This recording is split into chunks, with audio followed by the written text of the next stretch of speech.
سب سے پہلے جان لیں کہ کن چیزوں سے روزہ ٹوٹ جاتا ہے اور کن سے نہیں ٹوٹتا۔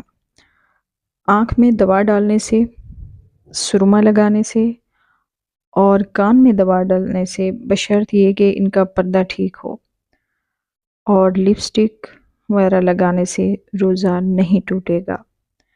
ناک میں دوا ڈالنا ہو یا سگریٹ تمباکو نوشی وغیرہ کرنی ہو تو ان سے روزہ ٹوٹ جائے گا۔ مسواک کرنا ہو، ناک سے خون بہہ رہا ہو تو بشرط یہ کہ منہ کے ذریعے خون حلق میں نہ جائے، اور خود بخود قے آ جانا، اس سے بھی روزہ نہیں ٹوٹے گا۔ اگر اپنے اختیار سے منہ بھر کر قے کر لی تو روزہ ٹوٹ جائے گا۔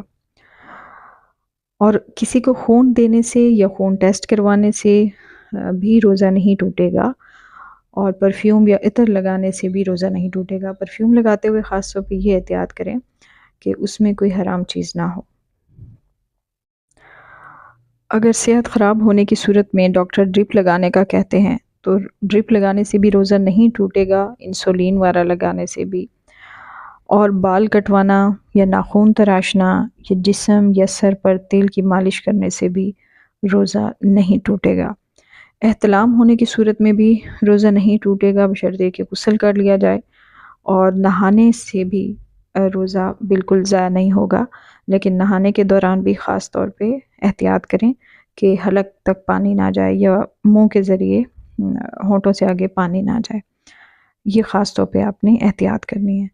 اور جہاں تک کہ خواتین کا تعلق ہے کہ وہ لپسٹک لگاتے ہیں یا کوئی چپسٹک وغیرہ لگاتے ہیں اپنے لپس کو سیٹ رکھنے کے لیے، تو ان کے لیے بھی یہ احتیاط ضروری ہے کہ ان کا کوئی اجزاء جو ہے وہ منہ کے ذریعے حلق میں نہ جائیں، یعنی لپسٹک کا ویسے تو نہ لگانا ہی بہتر ہے، ٹھیک ہے۔